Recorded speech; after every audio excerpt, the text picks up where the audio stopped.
What's Dude, you're up? the ugliest woman I've ever seen. Oh God, man, what is up? What is up? Hey, welcome to Terrible Tuesday. Oh man, nothing, Uh, nothing gets you welcome everybody the. to the Hindsight's 2020, man. I know, I'm man. on What the is road. going on? Yeah, man. I'm on the road for the next month and a half, man. It's crazy. Yeah, just got off Murray. Now you're down in Florida.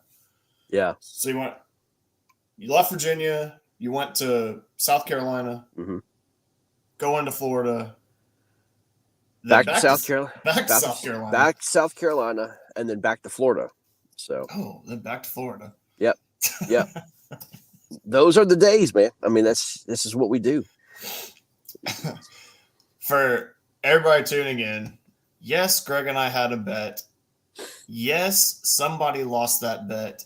Things happened. Things were ordered. It's not getting here tonight, but it's gonna happen.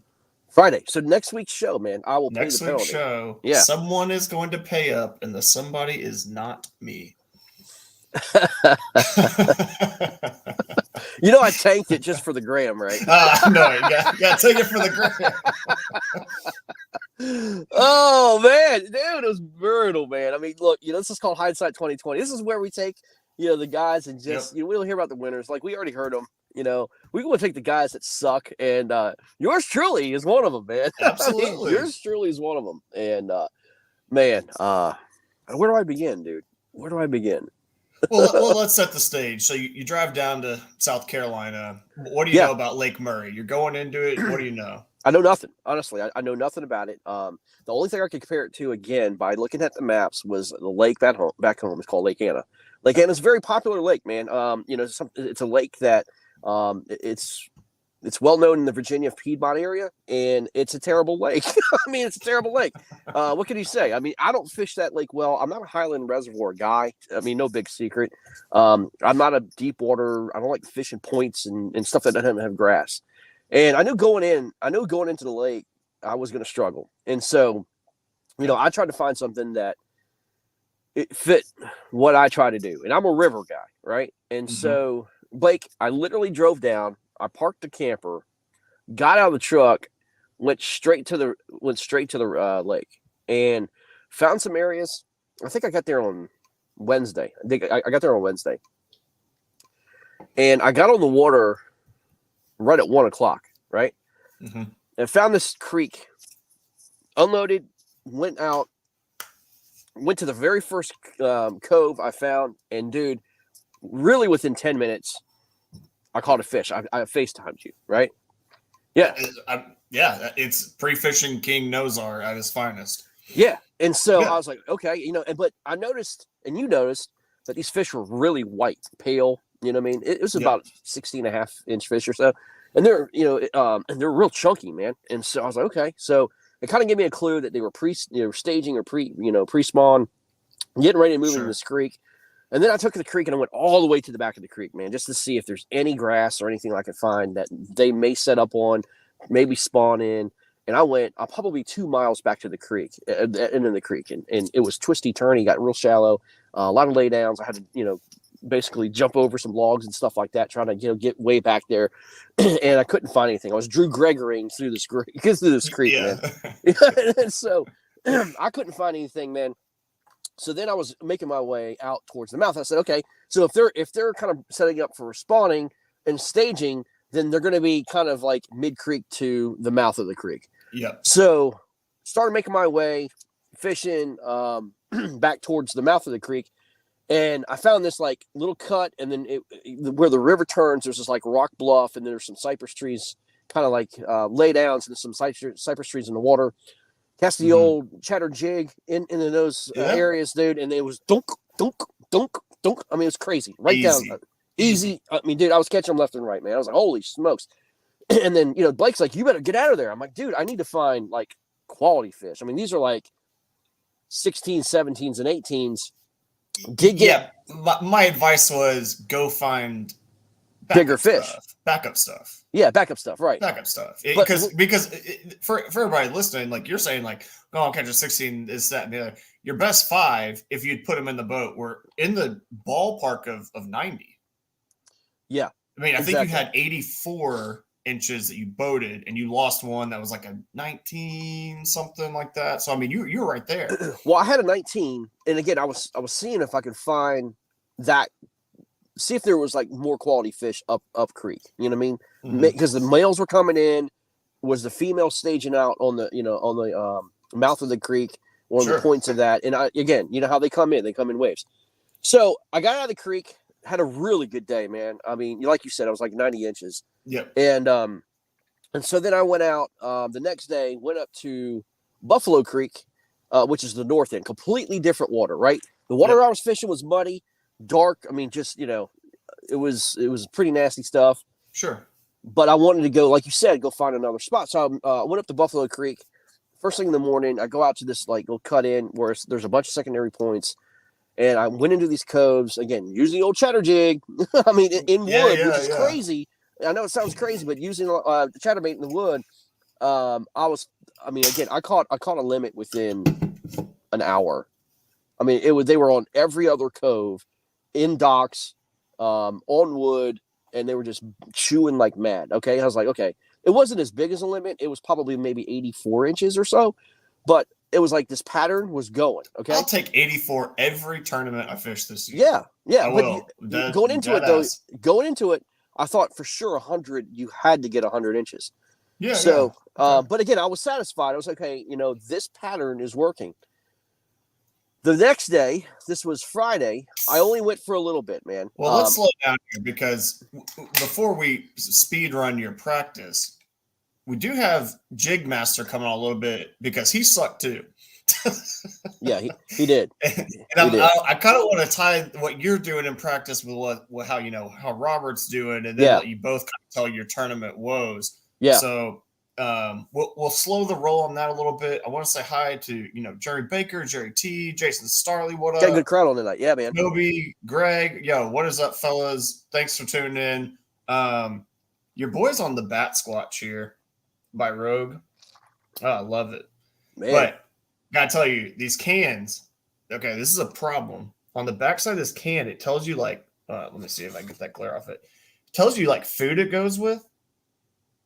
So this says white cheddar, grilled salmon, strawberry shortcake. Well, I was drinking a Rogue Dead Guy ale the other night, and it said pecan pie on the back, and I have not been able to stop thinking about pecan pie for 3 days. Ooh. I asked Brooke, I went in the water walk. I was like, hey, I know this is really outlandish, but is there any way you could make some pecan pie? Because I'm like, I have a problem. I can't stop thinking about pecan pie. James Ridnour, Toby, what is up? James is just rooting for you, Greg. I appreciate it, man. I mean, I was rooting for myself. So for the people that tuned in last week, Greg and I had a bet, which was, we said top third, right? Like top third. We said top third. At that time, it was 117 signed up for the event, right? Yep. And so that was 38. Yes, right? 38. 38. Yep. And then it ended up going to 170, right? Really good turnout for good KBF. Show out. Yeah, good show out for KBF. And so you called me and you were like, "Hey, man, you said top third." I was like, "Yeah, I did say that." And so then we started having a negotiation on numbers. Well, I mean, we still had to. You were like, "Okay, well, that's 58 now," and I was like, "Greg, come on, dude, top 58. Are you proud of that?" And you were like, "Well, no, I'm not proud of that." I was like, "Yeah, I got him." I'll take it now, man. Yeah. Oh man. So we're like, okay, I'll go 50th. So we said top 50. Yeah. Top 50. Yeah. I mean, very doable, especially after your practice, man. Yeah. No. I practice well. Yeah. Again, your pre-fishing king was here, baby. Full force. It. Crown. I mean, everything, man. Had my staff. I mean, it was ready to go, man. I was eating dinner at the head of the table. And all the minions were, kissing my ring. It was the king was here. You know what I mean? So how did so you're catching them pretty good in practice. Were you playing any games? Were you listening to any doc talk? Were you kind of chatting it up with some guys around? No, the only thing I was listening to was I mean, I was hearing it was a finesse bite. It was like a drop shot bite, and I'm like, no chance. I'm not doing any of that. Like, no chance. Like, I mean, this boy is not drop shotting docks. I'm sorry. I'm just not going to do it. Well, and were they catching bigs doing it? I don't know. See, I mean, okay. I heard they were catching a lot of fish. I don't know what the quality fish were, but again, I didn't want to hear any of that because I found my own pattern, right? And so, you know, again. It was right down what I love to do. It's more power fishing. It was darker water. You know, it was, you know, in creeks. It was like perfect for me, man. So again, I was pretty excited about it. And then we knew, like, again, let me go back to like Friday. Friday was a day that I wanted to kind of just double check the pattern in kind of same conditions, but in other places, right? So meaning I wanted to go out in darker water. Like I went way up the river. Went way up the river, went in these areas I've never been into, went into this creek, saw Michael Thornton had a great day, you know, a great weekend. So I saw him, went up way up this creek, dude. It was like maybe 2.5, 3 miles up this creek. Okay. And I found this algae bloom, dude. And I was like, oh no. I mean, because I understood that this creek really produced out last year. Okay. And it had grass, it had like cattails, it had islands, it had laydowns, it had everything you can want. Yeah, anything us bass fishermen that go by the playbook typically look for. It had a couple creeks was coming into it, but dude, it just wasn't there. It was like just out straight up algae bloom back there, and I was like, oh man, there's no way. And it was like, dude, when turtles are not even coming up, you're like, I'm done, right? I'm like, no turtles, I'm out. No turtles, I'm out. You know what I mean? Like nothing was back there, man. Yeah. And, you got to have something in the water that every time like one resurfaces, you're like, oh, is that a bass? Yeah. At least keep you mentally engaged. Dude, it was dead. So I was like, I bring up that, you know, the dock talk. And if you were hearing, because there's a lot of guys in the tournament when I was watching the leaderboard that they're catching numbers, but the fish they were on are so small. What's the point? There's no point. Is the nicest way I can say it. Look, here's the deal, guys, and this is where you become a winner or loser. Okay, a lot of guys are just content with becoming, you know, catching a limit. That's not what this is about. Like I call those ego limits. Exactly. You say, oh, I caught a limit. Well, if you're out there, if you want to catch 13s and 14s and 15s, and you're doing your drop shots, and you're just out there just to get a limit. No chance. That's not going to win tournaments. You're out there trying to find bigs. Yeah. And you know, what's up, Adam? And what up, AP? Yeah, and so we'll talk. We need to get Adam on too. We'll talk about his day. I mean, we'll have to talk about his day because I would love to have Adam on. Love that. If you're out there just trying to get limits, dude, that is not the point of this tournament fishing. Tournament fishing is you have to go catch big fish, man. And yeah, limits are king. There's no doubt about it. And sometimes a limit will win a tournament. I mean, it depends on the conditions. Yes. But Murray's not like that. I mean, you saw first day 100. Yeah. You know what I mean? 100. Well, that's kind of what I want to talk about is, you know, if you're a guy and you're going to these tournaments and you're, it's kind of what your mindset is, I guess, is like you want to get bit. Like that, I think that's fine, you know, to have a backup plan, or like when you need a fifth fish, you know, something is there. But if you're on this like 12 to 15 inch bite, you can't be satisfied with that. And it looked to me when I'm looking at the leaderboard and I saw all these guys on those fish, I was just like, did you practice that way? Are you just on that? Is that all you have? And, you know, it's just, at the end of the day, if you get a limit and you don't catch a check, you still lost. Look what Nick said. Nick had a great day. I won't take this drop shot slander. That's great. But my man Starling got our back. Man. My hat's off to him. He absolutely did it. But dude, like, again, this is where practice can kill you. Yep. Power fishing was a great practice. I mean, everything I did with power fishing was great. I mean, you know what I mean? Like, it just had a great bite. Now, again, the cold front. Here's the biggest mistake, guys. Here's where Greg messed up. The cold front moved in, which we all knew that was coming. Mm-hmm. Okay. Yeah. The cold front being not as bad as I thought it was going to be, because again, when I got out of the house, my truck, I started the truck, it said 54 degrees. Okay. I'm like, that's not a freaking cold front. What was it Friday? The high was like 72, 73. Okay. So, but again, this is first thing in the morning, right? Yeah. So, I mean, it was definitely a little cooler, but it wasn't as cold as I thought it was going to be. And so, again, I thought this pattern was going to hold up. Now, I wouldn't be able to maybe take a chatterbait and throw it in there, but I think I would take a jig, knowing the fact that we're going to get even tighter to that structure, okay? Yeah. I didn't think they were going to completely just move out of the damn creek, dude. Like, completely disappeared. So, I had re-rigged jigs, shaky heads, stuff like that, to get closer into the wood, right? I tried the day of the tournament. I launched. There's nobody at my ramp, which should have been a freaking tell, but there's nobody at my ramp. I went up the creek.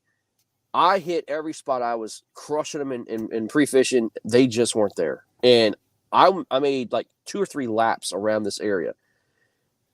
I took the chatterbait, went around once. I took a freaking square bill, went around. Again, nothing there. I took then a jig, and I took and plotted a jig all the way around this place. And then I took a shaky head, and I lost like 100 shaky heads in the wood, but I was trying to get that stupid bite. Yeah. Dude, there's nothing that was happened. I did one catching like a 12.5. I lost another one. It was, I don't know, like 10 inches or something like that. So, and I called you around, what, 11 o'clock or so? Yeah. I think it was 11 Eastern. I said, dude, I got to go. I think I answered the phone as like BK's Angler Counseling Services or something like that, But I do, before you go into that, I kind of want to touch on 2 things, because not everybody is watching the show. Some people may be listening over the podcast. Sure. Jim Louvier says the temperature does not matter. Barometric pressure is what determines the impact of a cold front. And I do agree with that. And then Michael Thornton, who did well, said a jerkbait was key. So Greg said, I didn't know if my fish just left. And kind of that combination of the high pressure and the multitude of things that go into it, they could have just been suspending. Moved out into the channel, edges of the channel, start suspending, for Michael to get him on a jerkbait. And like Jim said, that pressure making them feel maybe uneasy up shallow, or in the areas you'd been catching them. That's a great point by our viewers. It is a great point, and I can confirm that, because there again, that turn I was telling you about, I found all those fish up against the rock wall in the cypress. I did mark. There's a hump out there. I marked off that turn a ton of bait fish as well as suspending bass right there. Okay, so you're 100% correct. So at that point, I threw the A rig. I did throw a jerk bait out there, and I cranked it, and I threw a jig out there off that hump, and I could not get him to bite, man. And so again, I agree with them. I mean, wholehearted. They did pull off. Some of them went to the channel, but I couldn't get him personally to bite. Maybe because, again, it could have been a factor of the water. It could have been a factor of whatever. They just weren't cooperating with me. Well, so, I mean, this is how the show goes, Greg. You fish the tournament, you don't perform, then me and chat gets to tell you about how bad and what you didn't do right. Oh, I know. I know. Listen, you're right. I mean, but if I'll say this. I mean, again, I'll give you the list of excuses what happened. Mm-hmm. What they're saying is 100% correct. What they're saying is what I saw. It's not like I just kept on throwing this pattern. I changed it up, went to the channel, went to the humps, went to the the different current seams and breaks, and I did see them on the graph. I could not get them to bite. And so, of course, I'm crying like a baby. I'm just like, this sucks. Here we go. Can't wait to go to Florida. I don't know, man. This is not my I hate island reservoirs. This place sucks. I just caught 90 inches the other day. So yeah. And so, and then I saw Lance McWater in there, right, in that creek, and I'm like, I didn't recognize him. I'm sorry, I just didn't recognize him. And I was like, hey, man, what's up, man? And then I find out it's Lance. I'm like, Lance, what the hell's going on here, man? He goes, I don't know. He goes, I can't catch him. I'm like, where's these fish? And I'm like, I have no freaking clue, dude. I mean, he was skipping Cincos. He was doing everything he can too. Yeah. They just weren't there, or they just weren't biting. So again, hero to zero, man. Day one. Okay, so then anyway, So well, let's wrap up your day one, Greg. How many fish did you end up with? What'd you total? One. Okay, so dude, let me say this. Screw fishing chaos for this crap, okay? I caught a 12.5-inch bass, and it showed me dead last place. It doesn't show the people that have zero. It shows only the guys that catches fish. So it looks like I was dead last in the tournament. There's 178 anglers, and I was showing dead last at 150. There was 28 anglers that zeroed, but my name showed up last. Screw that crap. I'm calling John come tomorrow, and we're going to have a little complaint about this because my feelings were hurt. My feelings were hurt. I was dead last, dude, on the board. I mean, it's like, this ain't right, man. My daughter called me. She's like, "Hey, Dad, what's up with this?" Oh my God. John over at Fishing Chaos. We need help. Our egos are bruised. I know, man. Like, look, call them out. You signed up for the tournament, man. If you got a zero, you need to be on the board, man. You need to be on the board. So, yeah, we're tired of us guys that catch 12.5-inch fish feeling like we suck. I'll say this though. Listen, again, you try to find, like the ray of sunshine in this shit.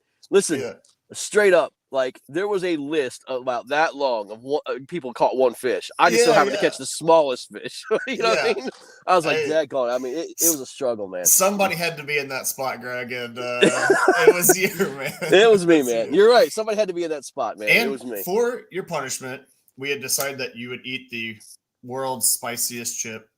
Oh, well, hold on. We're not done with day one. So, okay. Sorry. Excuse me. This is only like 11 o'clock, man. So there's more to come. Yeah, sorry. So I left and went to another spot, right? And so it's just how we think. So I went to another spot. I'd never fished this area. I'm like, I'm picking a spot on the map. I'm fishing it. I don't care what it is. And I can't remember what it's called, like Little River Landing or something like that. Yeah. Went up to that spot, and I saw all these trucks from South Carolina with kayaks, that had kayak trails. I was like, these were the locals are, man. They did it. I'm going to get on this junk. Yeah. I'm like, this is going to be, I'm going to save the freaking day. This is where the locals are fishing. Oh, it's going to be on. So anyway, I get up there, man.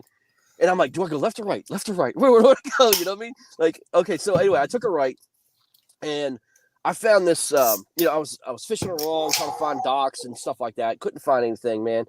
And this local comes up to me, man. He's like, "Man, you doing anything?" I'm in a bass boat. I'm like, "Nah, man. I'm having a bad day." He goes, "You're in the right place, man. You're in the right place. They're here, man. You just got to keep grinding." I'm like, "Listen, man. It looks great. I just haven't had a bite, man." He goes, "I haven't either all morning." So I'm like, "It's misery loves company." And then I found this area, Blake. Remember, I was fishing KBBT on Saturday, the Saturday before, right? Yeah. I didn't remember. And what does that say?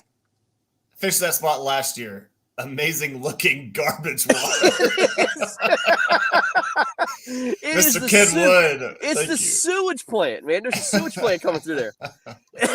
He's right.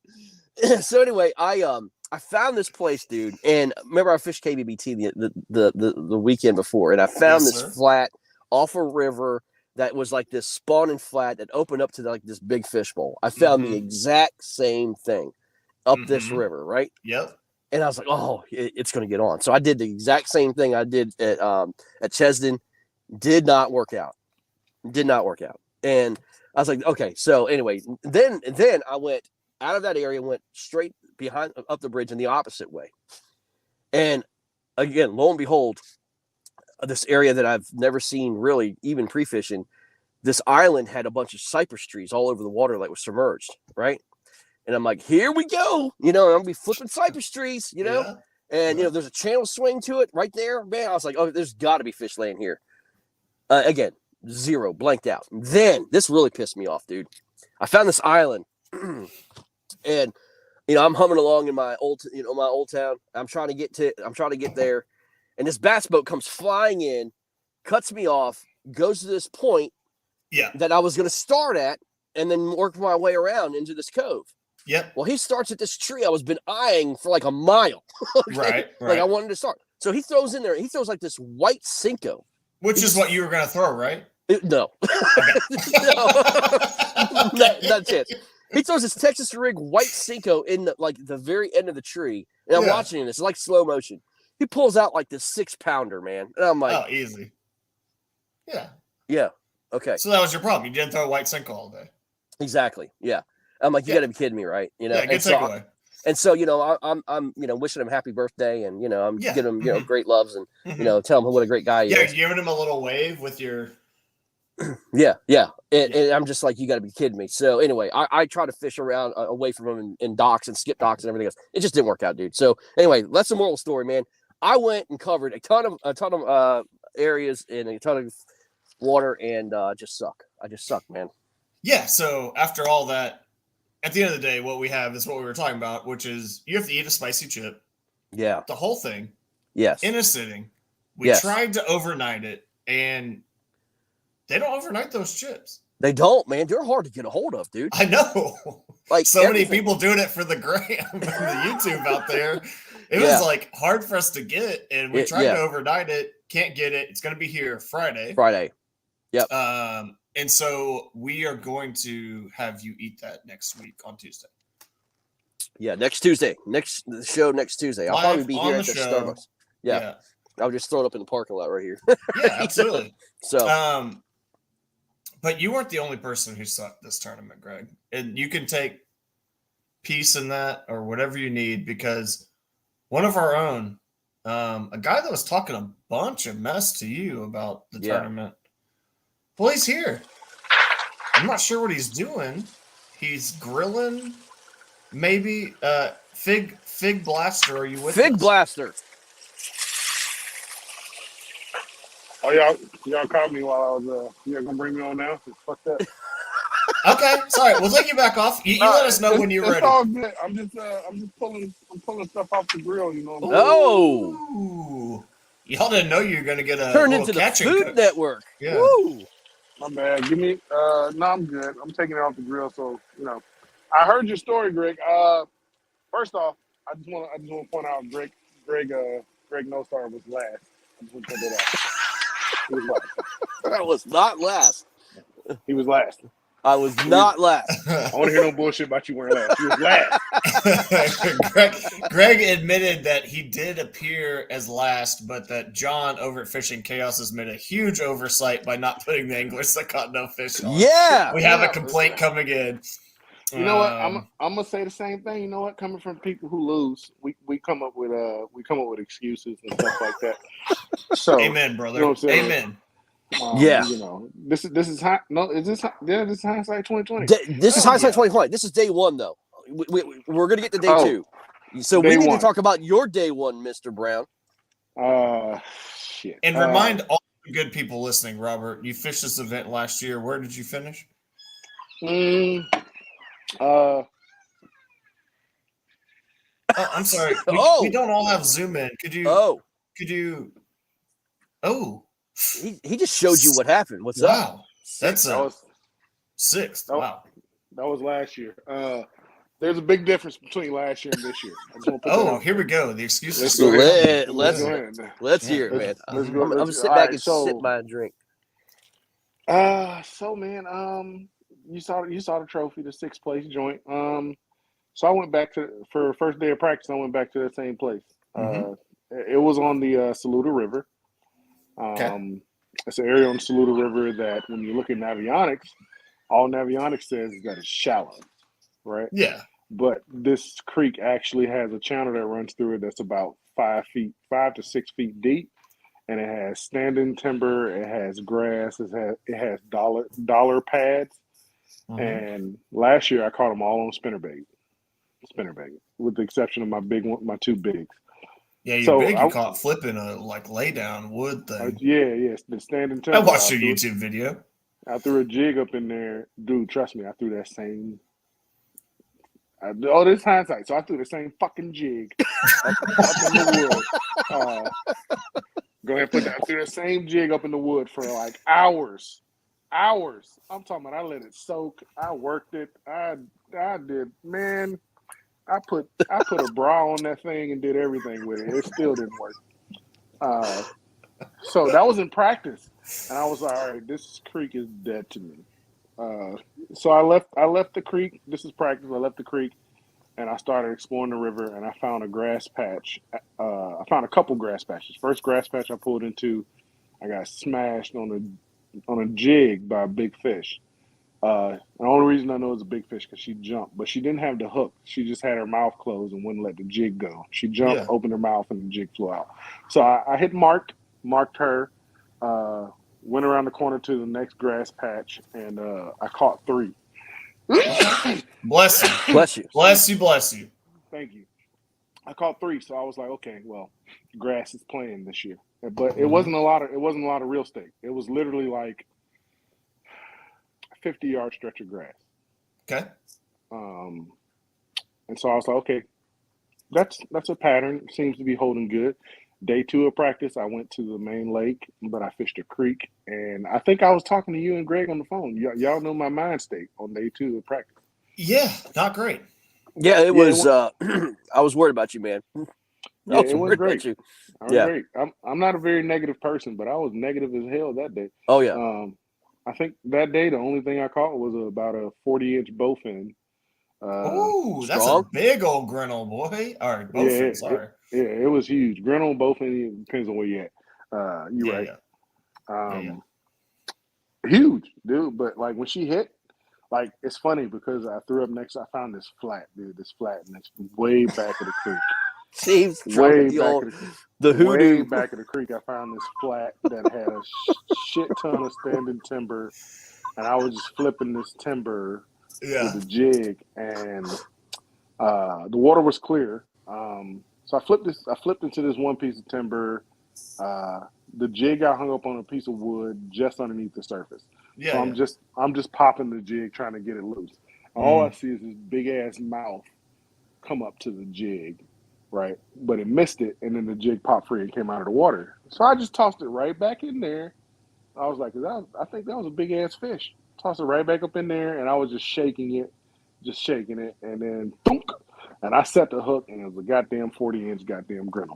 And I was, dude, when I felt Chef's kiss, baby. When I felt that thump, I was just like, oh, yes, sir. Set the hook, I was like, I'm going to be like Corey Dreyer and Cody Milton and all these guys who catch a giant in practice. I was like, that's about to happen right here. And then that long-ass body came up, and I was just like, you mother trucking piece of... So I just then you realized you're not Cody Milton. You are Robert Brown. And that's right. Yeah. That's right. I didn't realize I was only Rob Brown. I realized I was Fig Blaster. That's right. He went from Fish USA to Walmart's fish section. Dude. Straight up. I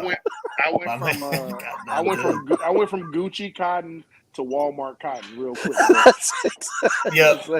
That's right, man. That's right. But anyway, so forget practice. We go into the tournament day 1. I decided to go back to Saluda River because that's where my confidence was. In that grass pattern. And I get back to the spot where I lost the big, and I missed 2 fish. I had a fish thump it, set the hook, fight it for like 2 seconds, came unbuttoned. On what? Like 3. Come on, man. I'm Fig Blaster, bro. I was throwing a fig 5-aught hook. Man, so what? Gene Jensen's a fluke master. He doesn't even throw it.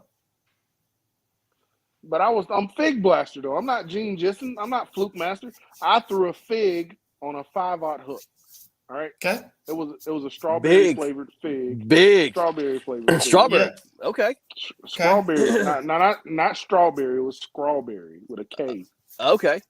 Strawberry. I got anyway, I missed that fish. I love that excuse. I got bit. Just they didn't get the hook good. And they didn't get the hook good, man. Like he bit the trailer. Hey, at least you got bit. I didn't even get bit. I mean, hey, could be worse. Obviously you didn't. You was in last place. That's right. 150th. 150th. Yeah. 178 in the tournament, right, Robert? Yeah. Dude, you was 150th out of 149. My man. That's right. Greg putting up big. That's the only way I can do it, man. They forgot I was even in the tournament. They actually added me late. Yeah. Yeah. So I do like 5 flips later on a lay down. I got a nice thump, set the hook, rod loaded up and completely came unbuttoned. And this was literally in like the first 30 minutes. So it was probably, it wasn't even 7 o'clock. Maybe it had been 7 o'clock. Maybe it was like 7:15. 2 fish missed, but I was like, okay, whatever. The fish are here where I thought they were. This pattern is kind of still holding true. So I went around this little jetty, this little point, and I was on the phone with James the Whisperer Quinn, and he had already had 2 fish in the boat, and I was like, fuck you, James. Yeah. Fair. He didn't James, even if you're practice. listening, He didn't even practice. The dude just rolled up. I mean, literally drove overnight, went to a boat ramp, put his boat somewhere, and then boom, catching him. Well, James is a beast at map study, man. He's taught me so much from map study. But anyway. I fished the same area. I fished the exact same area. Yeah. Hold on. Well, Robert, I do want to ask you, because while we do like to have a lot of fun, when there is a teaching point, I guess we do like to at least take a little bit of advantage of that. Were you actually throwing a fig down there, like a jig? I mean, for real, like we're getting bit on jig. So okay, so we're gonna be real. Okay, so yeah, man. The pattern that I found in practice was jig, and I was fishing in a grass patch. It was matted grass, but it was not like, what you think of when you think of matted grass. It wasn't like. Now go ahead. What would you say? What I was gonna say was, for the people listening, and Robert losing 2 fish early, the thing, like when I'm listening to that, that's surprising for me is like a Texas rig versus a jig. That jig with the weed guard tends to pin that hook in their mouth really well, because it puts, you have the hook and the weed guard's pressing against the top of their mouth, and so it applies pressure to it, where like the Texas rig doesn't have that. And so to hear you lost 2 on a jig to start the day, man, that's like actually unlucky. I mean, that's really unlucky to have that happen. No, I 100% agree, and they were both very solid bites. It wasn't like they were soft bites, like they just mouthed it and picked it up. They were like thump.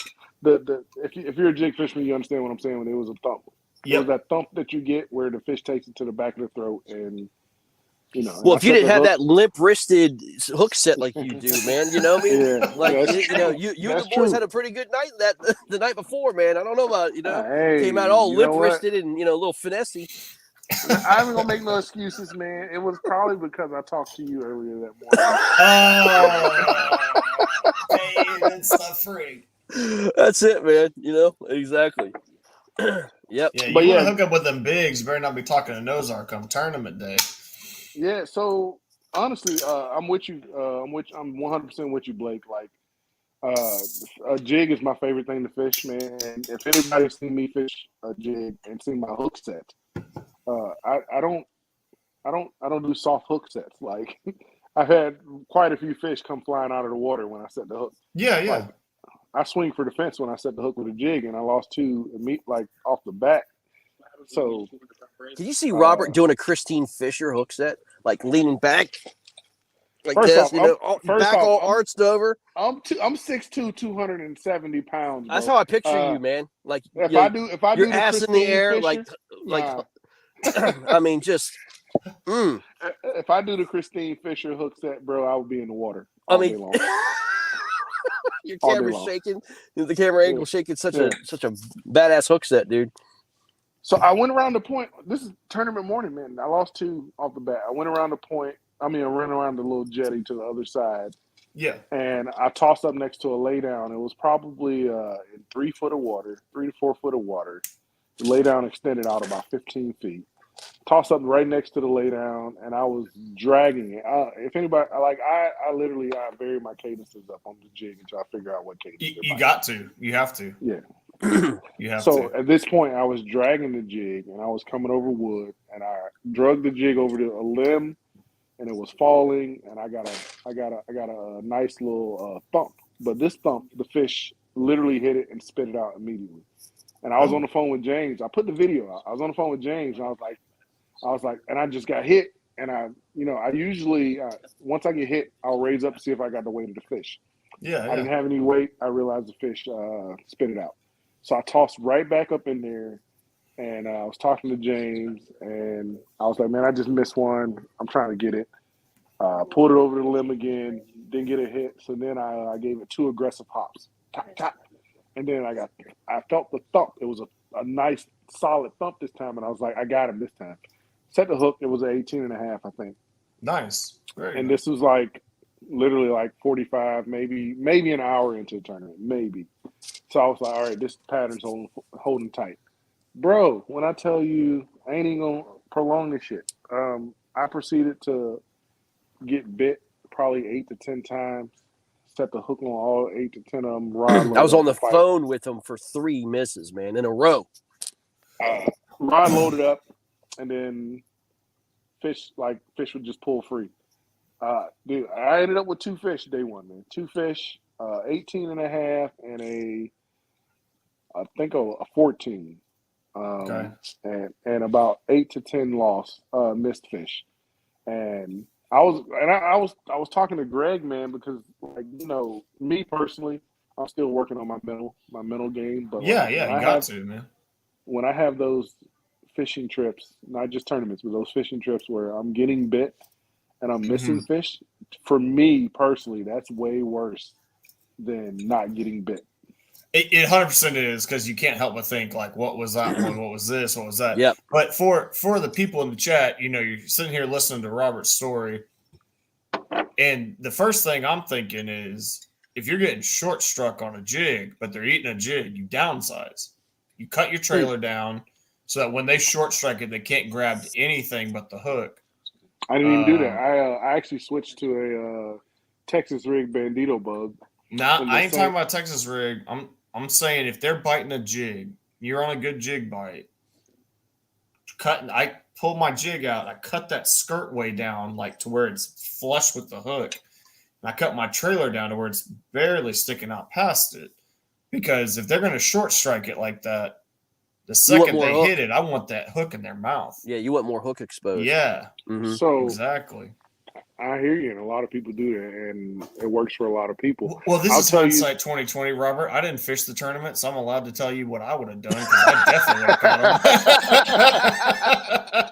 them. And this is everybody in chat's chance, if they beat you in the tournament or they didn't even fish it, to say, oh, I do this when they're short striking, this, that, and the other. Well, see, what's even funnier is, like, we're fishing, and Robert's missing all these fish, and I'm the one who's giving him advice. Yeah.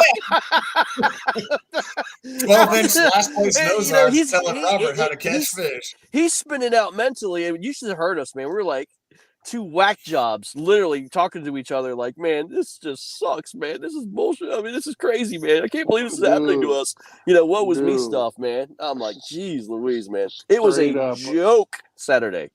Straight up, I was so fucking mad, bro. Yeah. I was like, fuck this. I'm not fishing day 2. I'm gonna drive home right now. I'm getting rid of all my fishing shit. I'm gonna start fucking. Oh, you went full Jason Willis on us, man. Dude, I was like, I'm gonna start playing tennis. Dude, I got a mean forehand. I'm bringing that forehand out. And I'll be honest with you. I'm 100% honest right now. The only reason I stayed and fished day 2 is because of the punk ass Virginia Reapers. Right? Yeah. This is why they were talking so much mad shit. They hurt my feelings. Oh, I bet they're real scared of y'all after what y'all did. Their post hurt my feelings, man. They posted the 150 G Nosar on there. Dude, I was pissed. And listen, here's the thing, Robert. I told you this. They had Michael Thornton like 9th, right? They had a little snippet of Michael Thornton. They had another guy. Then they had Robert Brown, and they blew up Greg Nosar like 150 in the biggest square possible. I'm like, that's messed up, dude. I told Greg, I was like, dude. I was looking because I went on the leaderboard because I knew I bombed whatever. I shit it up. I went on the leaderboard and I was like looking. I was looking to see where my nemesis was. I'm not gonna tell you when I say nemesis. Most people know my nemesis is Casey Reed, but that's like a frenemy nemesis. Me and Casey cool. That's like a frenemy nemesis. I have an actual and a lot of times like that happens. I mean, like I'm good friends with Brian Howell, but I always want to beat him. I mean, Yeah. You know. I have an actual nemesis who I actually have no ill will towards him, but you know he loves himself some jig master, so he hates on me pretty big. Ooh, And he's a fanboy, huh? little stalker. Yeah. He's on the Reapers. I'm not gonna tell you his Oh, name. call him but he's out, on the dude! Reapers. If we're fanboying, call him out. I ain't gonna do it. I ain't gonna call him out tonight. Oh, But oh, y'all know on. Jig Master. His name might be Justin Curtis, but I don't. But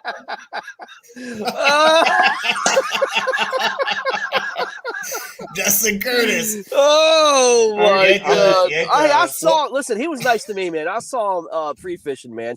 We were smoking him in a school of fish, man. I had no idea that's who it was. No idea. You know, he was a good dude to me, man. We got the Florida fanboy and we got the Fig Blaster fanboy. Yeah. FBFB. Yeah. Dude, real talk. Hey, so let me give y'all a story where Fig Blaster comes from. It's because I put so much fear into the Reapers that they came up with a nickname for me, and it's literally Fig Blaster. Yeah. That's my nickname from them. So from now on, I'm no longer Jig Master. I'm Fig Blaster. Yeah. Because that's their nickname for me. And it's funny because they said this guy wants to give himself his own nickname. I was like, first off, for all you people out there in TV land, I didn't give myself a nickname of Jig Master. All right, that was given to me, mother. Anyway, I think the bigger issue here is even if you did give yourself your own nickname or whatever, I can't name anybody on the Reapers except for my boy Sarko, I guess. Michael Thornton. I was about to say Thornton. exactly. Thornton. Ryan Sorry. Sarko. You know Ryan Sarko. No, I said Sarko, my boy. Yeah. And Thornton, because Greg reminded me he was on the Reapers. But Matt Lewison's on there. Who? Matt Lewison. He's from Virginia. Yeah. Who? Yeah. I see hey, you know who else is on the Reapers? It doesn't matter who's on It doesn't matter who is on the Reapers. Because guess what, guys? Y'all ain't Robert Brown. And when you accomplish as much as a Fig Blaster here has, then I guess you can criticize him, you know? Yeah. But anyway, no, real talk. That was the only reason. 100% the only reason I stayed for day 2. Yeah, it's redemption, man. Like they talked redemption. So much shit to me. Yeah. But it's funny because I like it. I talk shit because I want them to talk shit. Yeah. Bring it all. We want that, man. Like we want the memes. We want, if we do bad, smash us. Hey, when we do good, it just tastes great, so much better. So much great better. Side of the sports. Like I love the friendly banter that goes on. I genuinely hate the disrespect. But I love like when you kind of know guys and you kind of give them a little jab here and there. Like I love that. So like we are not discouraging that at all. Like sometimes people listen. Like sometimes the sport is just too nice. Like when you get on the boat ramp, everybody's like, oh, like we need a little rivalry going, man. Hey, buddy, hope you catch him today. Can I help you unload your kayak for you? Like get out of here. No, but it's crazy because they actually think the Reapers actually think like I have like actual real ill will towards them. No, I think most of their team, I think all of their team are pretty good sticks. Yeah. But y'all not better than me. Oh. All right. Nice. Hey, Sarko's my boy. I love that guy, dude. He is so cool. Well, it's like this. It's like for the KFL. It's like for the KFL. Me and Robert, we were going back and forth last year, for Norfolk and Washington. Yep. Love these guys to death. But I tell you what, we're on the water. I'm sorry, man. Like, it ain't going down like that, man. Speaking of that, your meme about when Robert caught his 5th fish on day 2. Hilarious. That was so good. Hilarious. So good. That was a heck of a rendition, man. Yeah. So good. That dude jammed it. Guys, I do I want to. So none of us are fishing the tournament this weekend, right? No, yeah. I'm not. So we don't have anything to put a bet on, but I think we want to do a bet based on the Bassmasters, which I think it's March 2nd and 3rd, right? Yeah, but hold on, dude. There's day 2 that you're completely forgetting. I want to put this out there for the people that have we're 51 minutes in. Okay. For the people that have like stuck with it, they're listening right now. I want to put this out there because we normally do a bet like where, I have to do something if I suck, or Greg has to do something if he sucks. Well, this week, I think me, Greg, and Robert are going to pick 5 guys apiece from the Bassmaster lineup. Oh, shit. All right. Something like that. We're all going to pick 5, and whoever finishes highest is the winner, I guess you could say. And so I'd like for people in the chat, go to Motion Sports on the YouTube. For this video, comment who you think picked the winner, me, Greg, or Robert. And if you're not subscribed to our YouTube channel, do it. Yeah. So if y'all subscribe and you comment, if you think I picked the winner, Greg picks the winner, Robert, whoever's the first person that comments that, we will go to Tackle Warehouse. I'll pick a bait. Greg will pick a bait. Robert will pick a bait. And whoever the loser is will pay for the baits and ship it to you. Like, we want to give y'all something back. So. Oh, shit. Hey, listen. I'm outnumbered right now. I got 2 light skins. I got 2 light skins against 1 dark skin. Hold on now. I got bills. I got child support. No, I'm joking. Yeah, I'm down. I like that. I mean, and this ain't gonna be like we're all gonna pick a Bill Lewis rattle trap, like some $2-4 bait. We'll get you all. You get some nice stuff. Appreciate that. Get you some nice stuff. But the Bassmaster, at least the roster I'm seeing, is 91 guys. This is the classic. We got to make this because the boat guys are this weekend too. We got to make sure that this is the kayak version. Kayak version, yes. Kayak version. Here, let me see if I can share the screen. Yeah. Share screen. Okay. Hey, why are you doing that? Greg, we need to talk about the fact that we had a bet, bro, and I finished above you. So everybody who's watching needs to pick what Greg's whoever, we're gonna vote on it, but put up suggestions what Greg's punishment should be for finishing lower than I did. I mean, we did have a bet. You can't get worse than last. So keep in mind, Greg finished last. Like, listen, I'm getting punished next week with this stupid Pocky chip. So we can make it be better than the Pocky chip. I hear you. Actually, you know what? Forget that. I'm sorry. We're gonna rev this. The Virginia Reapers get to pick what Greg's punishment is for finishing less than me. You good with that, Blake? I like that. You good with that, Blake? Oh, yeah, I'm good with that. I'm good with that. So, hey, Michael Thornton, y'all talk amongst your team and let me know what y'all decide is Greg's punishment. But it can't be nothing that affects his next tournament or anything like that. Oh, so for which, Greg, Robert, and myself, we're each going to pick. We'll keep it simple. We'll pick one angler. It cannot be a household name favorite. So you guys look on the screen, like Greg Blanchard. Everybody knows Blanchard. Can't pick that.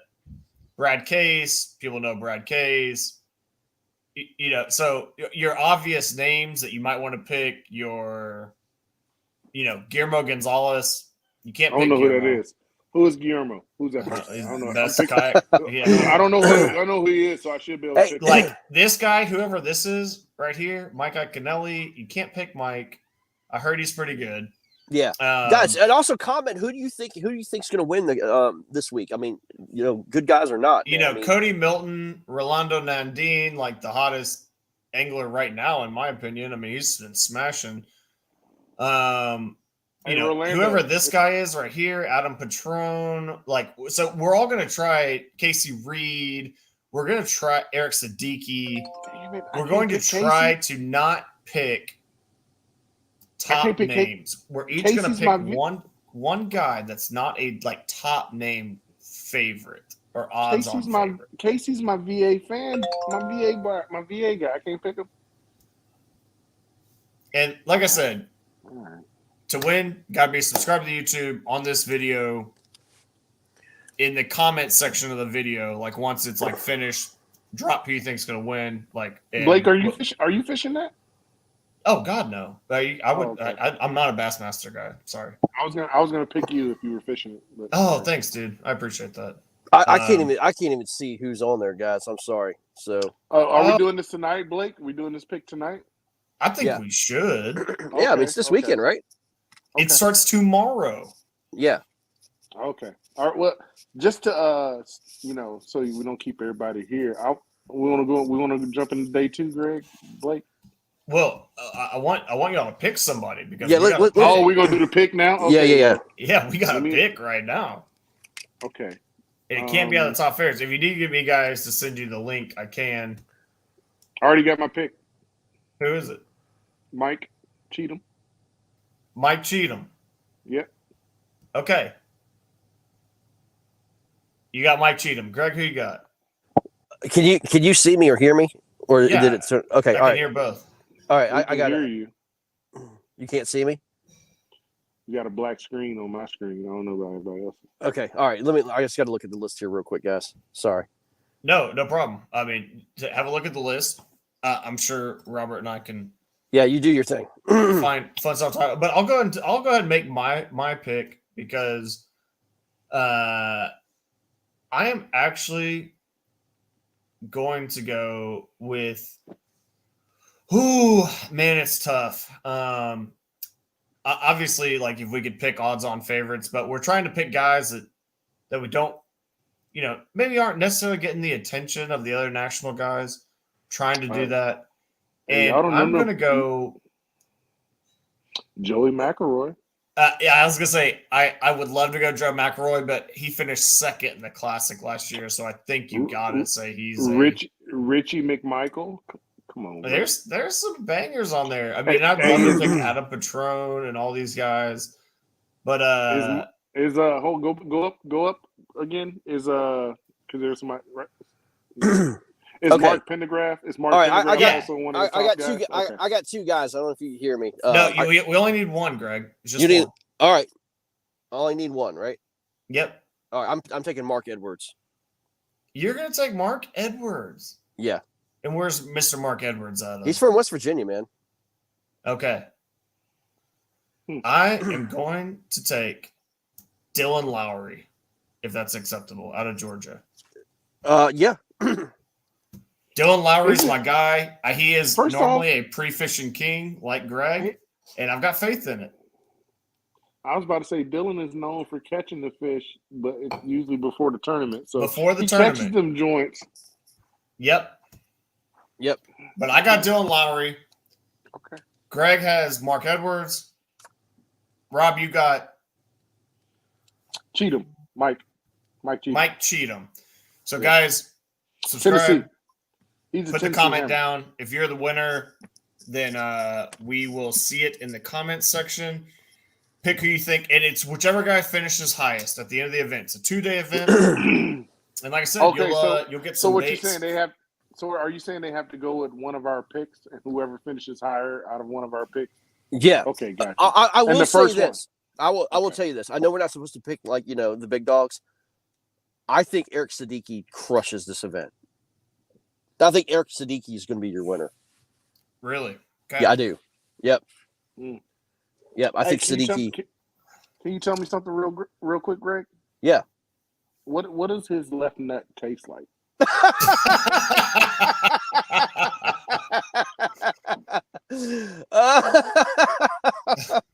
I don't know, man. A little salty, you know what I mean?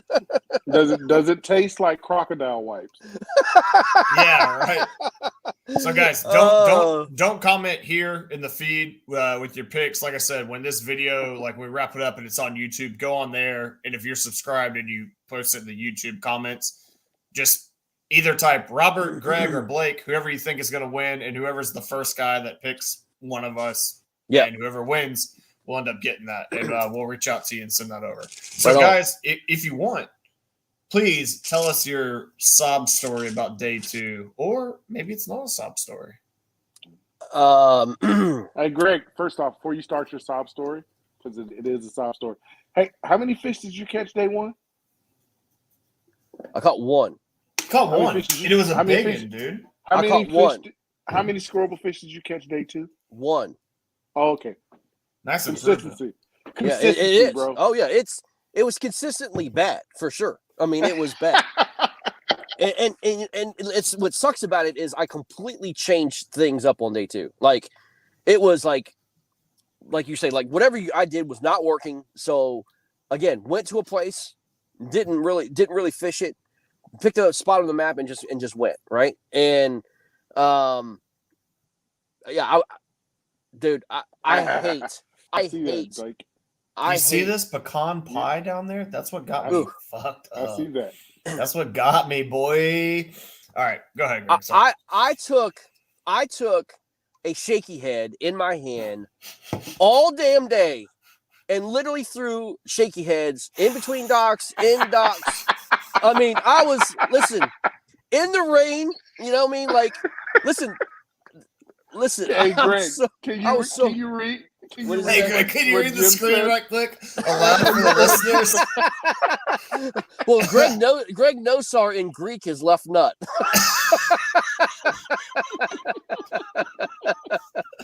Oh. Oh, Jim, that is gold, my man. That was bad. That was gold. Very good, Jim. Very good, Jim. Yeah, it was good stuff. So yeah, I mean, long story short, took a shaky head, went all over the place, found some brush piles, found some points, found, docks. I mean, I did crank some riprap. I mean, I did all that stuff, but dude, completely found a completely different area. I will say this. I caught probably 12 bass on Sunday, and every one of them, except for one, was under like 11 3/4 inches and under. It was a joke. It was like, that's even worse than just not catching fish at all. I mean, like you're catching, like 10 inches all day with a shaky head in places that should hold big bass. Nah, man. It was so frustrating, man. And then the conditions on day 2. It was miserable, man. It was like cold, miserable. It was bad. Those conditions were pretty bad. Yeah. I mean, they weren't bad in the terms of wind, but in the terms of temperature and the fact that it rained 100% of the day. Yeah. And then cold. my phone for about 4 hours, was basically gone. So, I mean, even if I caught fish, it would have been like I had to get my phone on CPR just to try to get it to work, man. So it was bad. Again, a tournament I want to forget. Would I do things over again differently? I don't know, man. I mean, not based on my pre-fishing. So I was about to say you killed it during pre-fishing. I did, man. 100% did. 100% did. And I heard the guys who did well went to the main lake and really just literally drop shotted and took shaky heads off of main lake points. Drop shot, shaky head, and jerk bait. And there's one guy spinnerbait who had success with spinnerbait. I think he was the only person who caught fish on the spinnerbait. Yeah, and to be clear on what Greg and I were talking about earlier in the show, it's not that we don't think a drop shot or shaky head or Ned rig can produce the winning bag. It's that if you're throwing those things and you're on 10, 12, 14-inch fish, you're not going to win. And you're just conceding an ego limit, You want to say, well, I caught 66 inches. I had a limit. Well, guess what, dude? You lost just like the rest of us. Well, but here's Blake, a lot of guys who threw that drop shot and the shaky head on main lake points actually wound up winning. So, I mean, or finished in the top 10. So, I mean, again, it was not a pattern I expected, not a pattern I would want to fish, but it doesn't matter where. Greg, I don't know what you changed, but your sound sucks. Okay. He took his headphones out. I had to charge my phone. I gotcha. Yeah. Blake, you brought up a great point, man. And just to talk real fishing real quick, not just talking shit. No. We want that too. I mean, that's part of the show too. Like, we love to have fun and cut up, but like, we do want to talk some fishing. There's many times, and I didn't bring it up in practice, but yeah, I found a Ned rig bite. I did find a Ned rig bite, and I really hate throwing Ned rigs. I found a Ned rig bite, but everything I caught was literally 11 to 13 inches. And what I want to bring up about the real fishing stuff, like if you're on a pattern where you're catching fish, everything you're catching is not going to give you the win. Me personally, I don't fish when I go to these tournaments to try to just get a limit. Like, thank you. I I don't want to fish just to get a limit and say I got a limit and finish, 60th, 70th, or whatever the case may be. I actually finished on day 2, 24th out of 144. Which paid I nothing, posted right? about it. That's respectable. I posted about it, and my post said I fucking sucked. Yeah. I mean, Yeah. I don't care if it's 24th out of 144. Yeah. I sucked. I sucked. I want to finish. If I don't finish in the money. Thank you. I was there and I donated. Yeah, Greg and I, when I talk to Greg, I always call them ego limits. And there's so many guys are like, well, you caught 1 or 2 20-inch fish, but I caught 5 15s, so I beat you. And I'm like, yeah, but neither one of us got a check. And I want to throw this out there.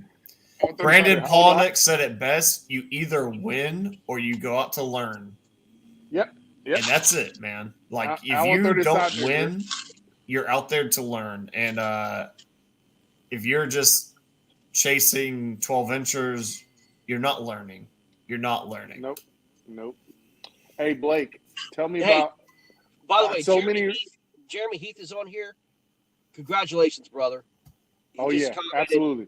Hey, congratulations to you on your win. Big Jeremy Heath. It was Jeremy who was catching them on the spinnerbaits. Yeah. I don't know how you did it, bro. Dude. Yeah. Hey, Jeremy, hit me up because I need to get some spinnerbait tips for real. Yeah, for sure. I threw spinnerbait like it was going out of style, and I couldn't get Jeremy, it. So. we would have you on, but that's not what this show's about. This is about losers, not winners. Yeah. Jeremy, sadly, you overperformed to be on our show. If you could suck a little more next time, we would. That's right. You can't be on this show if you do good. On this show.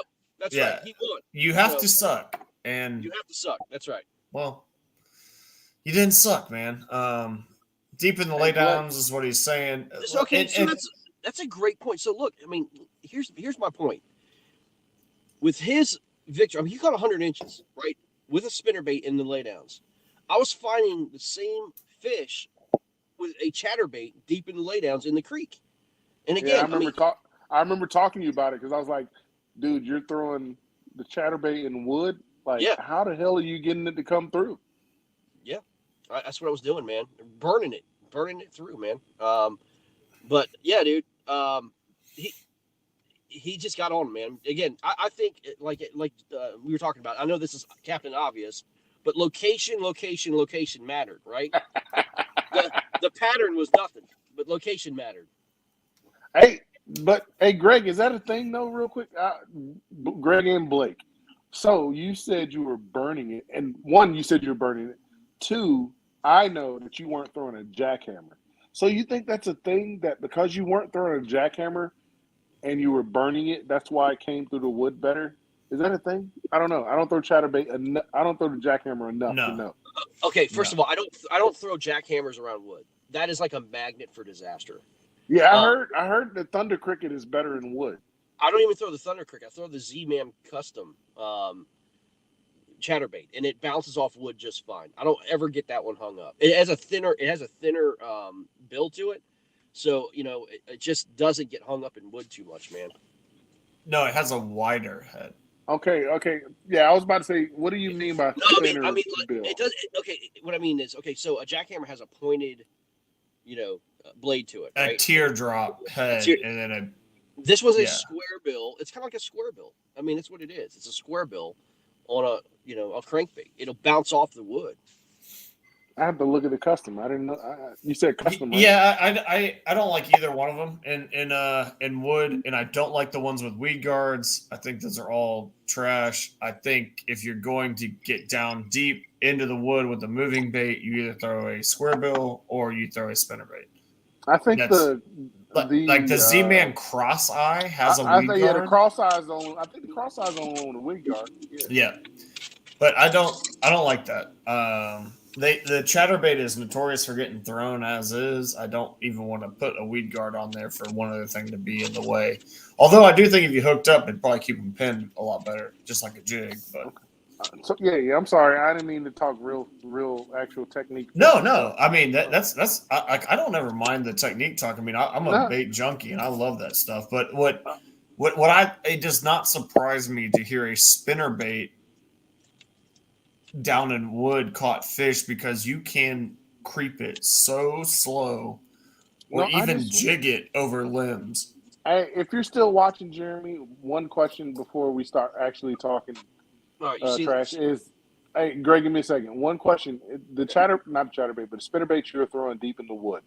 Was this a double willow? Was it a Colorado? Was it a Indiana blade? Or was it a mix between the two? Can you just put that in the comments, bro? I feel like that's got to just be a mix of the fall rate, right? And then the water clarity. I just wonder because if you're, like you said, really slow creeping it through the wood, I would think if you're doing that, it's got to be a Colorado. But I'm not a big spinnerbait guy. It doesn't have to be. It's just if you want to fall slower or put off more thump, it does. But, yeah, Scott, I appreciate that, man. I would love to talk about chatterbaits, but Jeremy says of willows, man. But if they're willows, all that is vibration and then like flash, right? Yeah. Because that's the only thing you're changing with that. The structure of the spinnerbait, how it comes through wood, doesn't change based on the blade.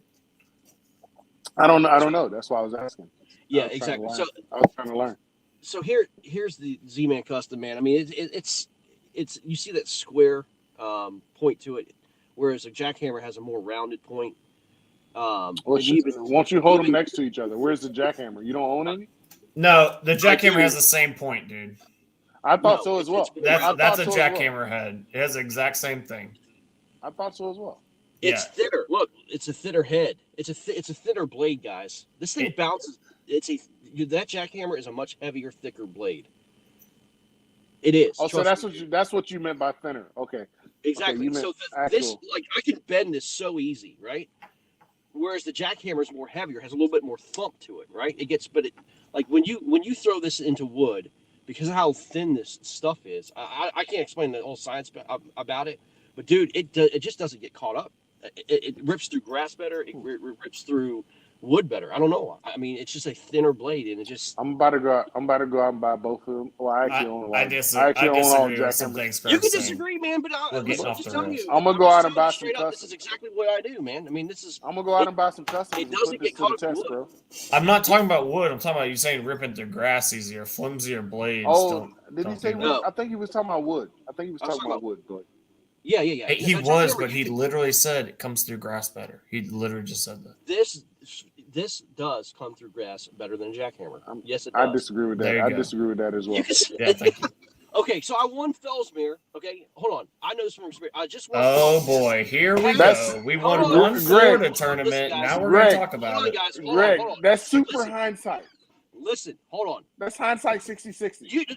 We're gonna knock out this argument right now. I had a jackhammer on at Fellsmere in the same freaking hydrilla flat. I was getting clumps of hydrilla on my jackhammer constantly. I switched over to this. I had zero issue ripping it through. No caught ups in grass. The only time the grass would ever get caught up was on the hook, not in between the blade and the head. And can I be real though? There's more that goes into that than what you're just talking about. Yeah, it's not just that. It's like if you were guys, I'm gonna tell you something, man. Listen. You switch to it on the same line, right? Same line, same reel, right? Yes, exactly. Different baits perform differently with different diameter lines, different weight of line. Thank you, Rob. So guys, you can't tell me. Listen, a jackhammer is a fantastic bait, but you can't tell me. First of all, I get better hookups with this than a jackhammer. I don't care what anybody says. Jackhammer hooks. I lose more fish off a jackhammer than that one by far. It's not even close. It's not even close. How? The hook is so much better on a jackhammer. You know what else? You know what else plays into that? You guys keep on throwing your $15 jackhammers all day long. Go ahead. You know what else plays into that, Greg? Is your confidence in it, right? The fact that you have so little confidence in a jackhammer plays into that. Listen. You're talking really about the Chatterbait King. You're talking about the Chatterbait King. That's all. No, you're not. That's Bobby Moore. That's Bobby Moore. And you see how well he does on jackhammers. I'm not talking about how well, not the opposite of well he does. Listen, you can say what you want. My experience is this. Jackhammers are great. They catch fish. There's no doubt about it. I have a terrible time hooking up. I get clumps of grass between the head and the blade, and it doesn't come through wood at all. This Z-Man custom is way better in all 3 categories. I'm sorry, this is my experience, the way I do it, man. It's a whole lot. You don't have to be sorry. You just do us all a favor and stop throwing the jackhammer. Just throw the Z-Man custom, man. That's what I do. That's what I do. Okay. Yeah. Thank you. That's one less competitor we have to worry about now. So anyway, so Greg talked about his day 2. Let me talk about my day 2 real quick. Day 2, I went to the area that Greg went to on. Did you go there on day 1? Yeah. No, that was the second place you went on day 1 because you picked up on day 1. Yeah. So I went to the same area Greg went to on day 1 when he left his first area, and never been there. Didn't practice there. I saw what I saw on my fish finder. I consider myself a big electronics guy. Put up Jerry T's comment. You gonna silence Jerry T?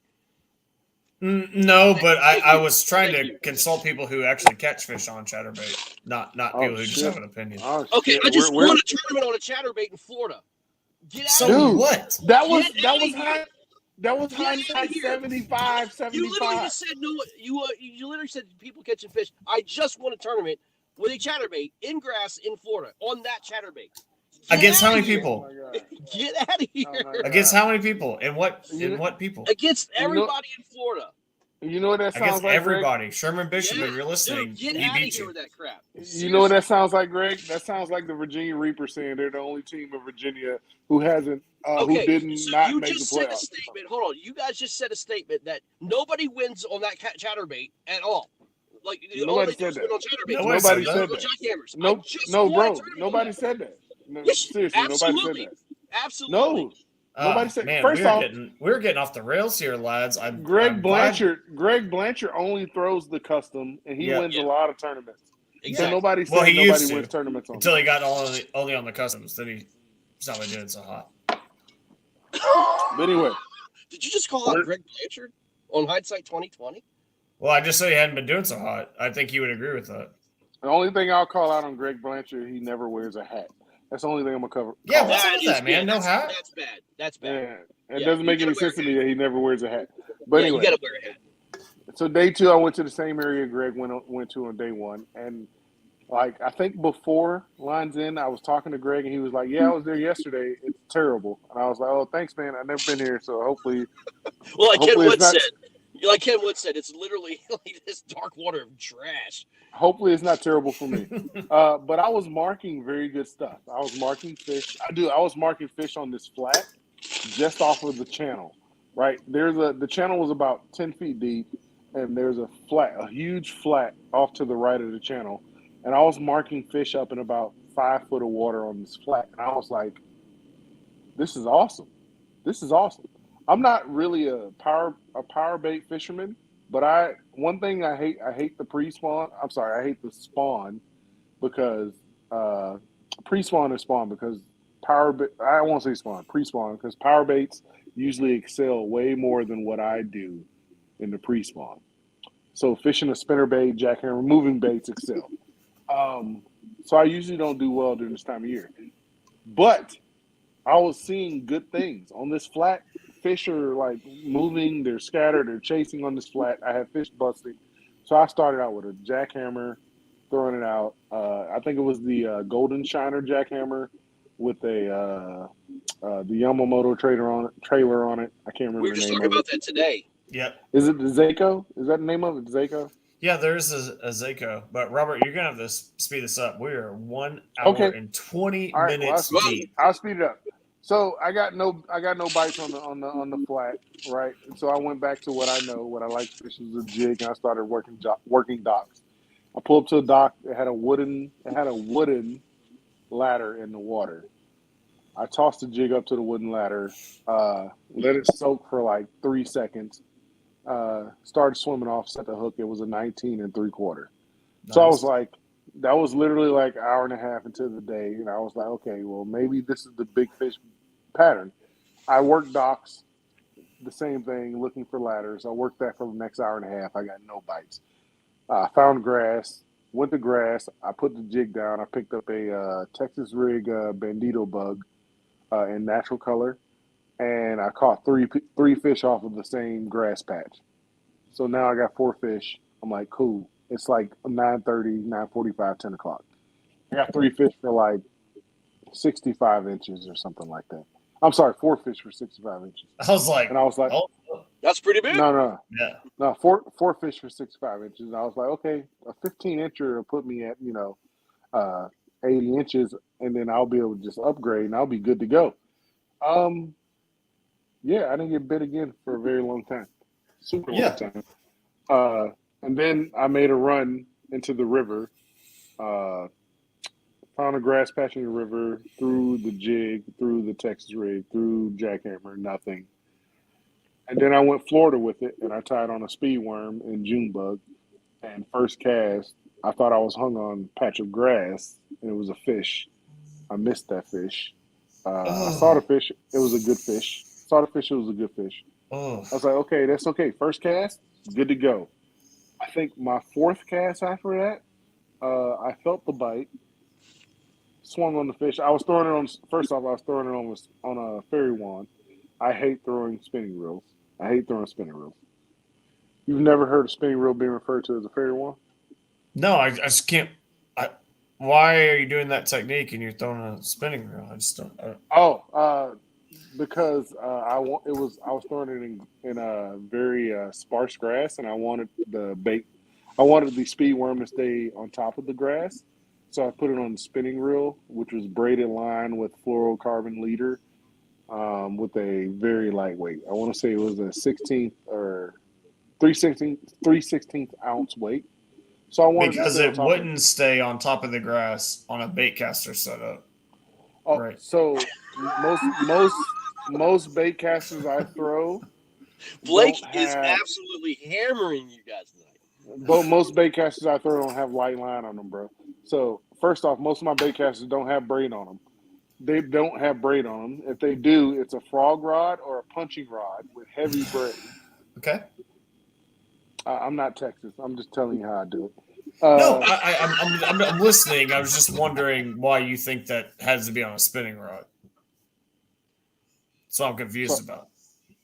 Because I'm throwing lighter gear. Oh, right. Okay. Yeah. I'm throwing lighter gear, and I don't have any reels or rods that I can throw light gear on. They don't sell spinning rods in Texas, dude. So they're not familiar with the spinning rod. No, we use them all the time, actually. It's just I have tons of like rods that are like, and they even make smaller bait casters now to throw that kind of stuff. And but what you're not listening is I don't own any of them. No, I heard that. It was just that you couldn't re-rig any of that the day before because you thought that wouldn't be a thing. Like that's. I don't own them. them. Okay. I literally don't have them in my arsenal. So you can throw 15-pound fluoro on a rod, but not 15-pound braid. Is that what you're telling me? What? Like you could throw 15-pound braid on your spinning rod, but not on a bait caster? All his bait casters are all fluoro. That's all he throws. That's what I'm saying. So you can't re-rig that? Is that what I'm hearing? Not on the water. No. Gotcha. No, so you just didn't prep for it. No. So sure. I guess I can go buy 15-pound braid and put it on my rod, and on my reel, on my bait casting reel. But no. Right. Why? It's not Texas. That should be completely applicable to you. Okay, so if you're sitting here telling me, that on any bait caster you can put that light of line and throw it, then we have two different thoughts of how you fish bass fish. Because most of my bait casting reels are not the type of reel you throw super light line on. I said 15 or 20. Like 15-pound braid is 15-pound braid is literally like throwing 8-pound fluoro or 8-pound mono. Yeah, it's super thin line. Yeah. Yes, as thin as it is. And it gets like. Are you disagreeing with me, or you're? No, I'm agreeing. I just I. I don't. None of my. This is all going back to you saying you lost the fish because on a spinning rod. Like I didn't lose the fish. Oh, well, I didn't know the fish was there. I thought I had grass. Okay. Anyway, we're not even getting to it. I lost the fish. I'm sorry, I missed the fish. I missed the fish because I never actually set the hook. Um, and then I missed another fish, and I realized, okay, this is a pattern. And the next fish I let take it on the spinning rod. I let it take it, and I caught it, and it was a 16 and a quarter inch fish, That a which boy. gave me my fifth fish, and it was the song that Greg posted. Exactly. Song that Greg posted. Yeah, but That's right. perfect. End of the day, giving you end of my day, it was literally like 12:30. Lines out was 2:30. My motor stopped working. My remote on my XI3 stopped working, and it started doing its own thing. It started going in spot lock. It started going left. Started going right, and I was like, okay, I thought my controller was full of water. That was what I thought because it wouldn't respond to what I was telling it. I was 5 miles downriver, and I said at 12:30, I was just like, well, I'm not going to keep fishing till 2:30, and then at 2:30 have to paddle back for 2 hours. So I started paddling back in my Bonafide, which has like 150 pounds of gear on it. I started paddling it back at 12:30ish, and didn't fish the last 2 hours of the tournament. And I paddled back, and I kept my limit that I had, which was 81 and a half. And I made it back to the ramp at 3 p.m.